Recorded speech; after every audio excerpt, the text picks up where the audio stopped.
ನಮಸ್ಕಾರ ಎಲ್ಲರಿಗೂ. ನಮ್ಮ ಯೂಟ್ಯೂಬ್ ಚಾನಲ್ ಕಲಾತ್ಮಕ ಚಿತ್ರಣಕ್ಕೆ ನಿಮಗೆಲ್ಲರಿಗೂ ಸ್ವಾಗತ. ಸೃಷ್ಟಿಯ ಆರಂಭದಿಂದಲೇ ಧರ್ಮ ಮತ್ತು ಅಧರ್ಮದ ನಡುವೆ ಯುದ್ಧ ನಡೆಯುತ್ತಲೇ ಬಂದಿದೆ.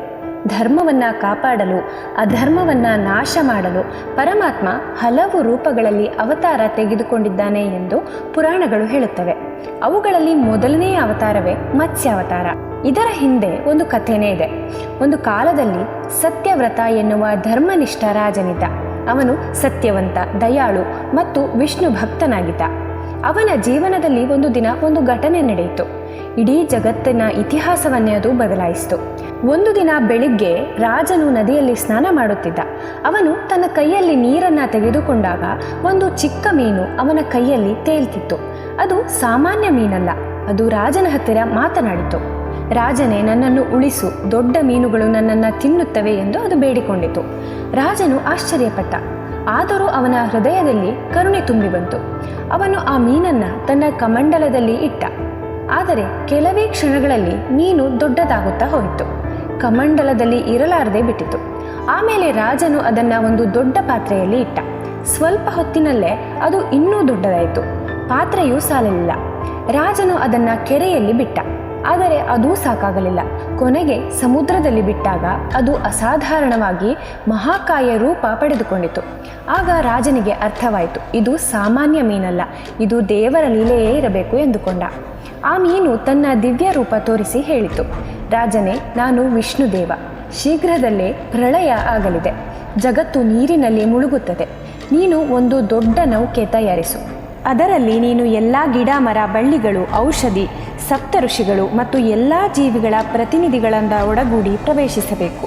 ಆಗ ಕತ್ತಲೆ ಕವಿಯುತ್ತದೆ.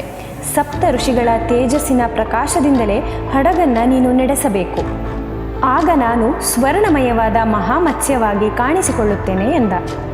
ರಾಜನು ದೇವರ ಆಜ್ಞೆಯನ್ನು ಪಾಲಿಸಿದ. ಕೆಲವು ದಿನಗಳಲ್ಲಿ ಆಕಾಶ ಕತ್ತಲಾಯಿತು. ಮಳೆ ಭಾರಿಯಾಗಿ ಸುರಿಯತೊಡಗಿತು. ನದಿಗಳೆಲ್ಲ ಉಕ್ಕಿದವು. ಸಮುದ್ರಗಳು ಭೋರ್ಗರೆದು ಹರಿಯುತ್ತಿತ್ತು. ಕೊನೆಗೆ ಇಡೀ ಭೂಮಿ ನೀರಿನಲ್ಲಿ ಮುಳುಗತೊಡಗಿತು. ರಾಜನು ತಯಾರಿಸಿದ್ದ ನೌಕೆ ನೀರಿನಲ್ಲಿ ತೇಲುತ್ತಿತ್ತು. ಆ ಸಮಯದಲ್ಲಿ ಮಹಾಮತ್ಸ್ಯ ರೂಪದಲ್ಲಿ ವಿಷ್ಣು ಪ್ರತ್ಯಕ್ಷನಾದ. ಅವನ ತಲೆ ಮೇಲೆ ದೊಡ್ಡ ಕೊಂಬು ಇತ್ತು. ರಾಜನು ನಾಗರಾಜನಿಂದ ಕಟ್ಟಿ ನೌಕೆಯನ್ನು ಆ ಕೊಂಬಿಗೆ ಬಿಗಿದ. ಆ ಮಹಾಮೀನು ಆ ನೌಕೆಯನ್ನು ಅಲೆಗಳ ಮಧ್ಯೆ ಸುರಕ್ಷಿತವಾಗಿ ನಡೆಸಿತು. ಪ್ರಳಯದ ಮಧ್ಯೆ ಅದು ಆಸೆಯ ಬೆಳಕಾಯಿತು. ಆ ಪ್ರಯಾಣದ ಸಮಯದಲ್ಲಿ ವಿಷ್ಣುವು ರಾಜನಿಗೆ ಬ್ರಹ್ಮಜ್ಞಾನವನ್ನು ಉಪದೇಶಿಸಿದ. ಸೃಷ್ಟಿಯ ರಹಸ್ಯ, ಧರ್ಮದ ತತ್ವ, ಜೀವನದ ಅರ್ಥ ಎಲ್ಲವನ್ನೂ ತಿಳಿಸಿದ. ಪ್ರಳಯ ಮುಗಿದ ನಂತರ ಹೊಸ ಸೃಷ್ಟಿ ಆರಂಭವಾಯಿತು. ಸತ್ಯವ್ರತನೇ ಮುಂದಿನ ಮನುವಾಗಿ ಜನಿಸಿದ. ಈ ಕಥೆ ನಮಗೆ ಒಂದು ದೊಡ್ಡ ಸತ್ಯವನ್ನು ಹೇಳುತ್ತೆ. ದೇವರು ಯಾವ ರೂಪದಲ್ಲಾದರೂ ಬರಬಹುದು. ಚಿಕ್ಕ ಮೀನು ರೂಪದಲ್ಲಾದರೂ ಧರ್ಮವನ್ನು ಕಾಪಾಡಲು, ಭಕ್ತರನ್ನು ರಕ್ಷಿಸಲು, ಸೃಷ್ಟಿಯನ್ನು ಉಳಿಸಲು ಅವನು ಯಾವ ರೂಪಕ್ಕೂ ಸೀಮಿತನಲ್ಲ. ಮತ್ಸ್ಯಾವತಾರ ನಮಗೆ ಮತ್ತೊಂದು ಪಾಠವನ್ನು ಹೇಳುತ್ತೆ. ಸಣ್ಣದನ್ನು ನಿರ್ಲಕ್ಷಿಸಬಾರದು.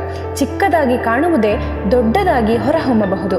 ರಾಜನು ಆ ಮೀನನ್ನು ಕಾಪಾಡಿದ ಕಾರಣದಿಂದಲೇ ಲೋಕ ಉಳಿಯಿತು.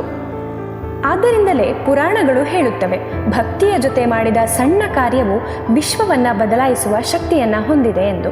ಇದೇ ವಿಷ್ಣುವಿನ ಮೊದಲ ಅವತಾರ, ಸೃಷ್ಟಿಯನ್ನು ರಕ್ಷಿಸಿದ ಮಹಾಮತ್ಸ್ಯ ರೂಪ. ಮುಂದಿನ ಅವತಾರದ ಕಥೆ ಇನ್ನೂ ಅದ್ಭುತವಾಗಿದೆ. ಮುಂದಿನ ವಿಡಿಯೋದಲ್ಲಿ ಇನ್ನೂ ಹಲವು ಉಪಯುಕ್ತ ಮಾಹಿತಿಯೊಂದಿಗೆ ನಿಮ್ಮ ಮುಂದೆ ಬರುತ್ತೇವೆ.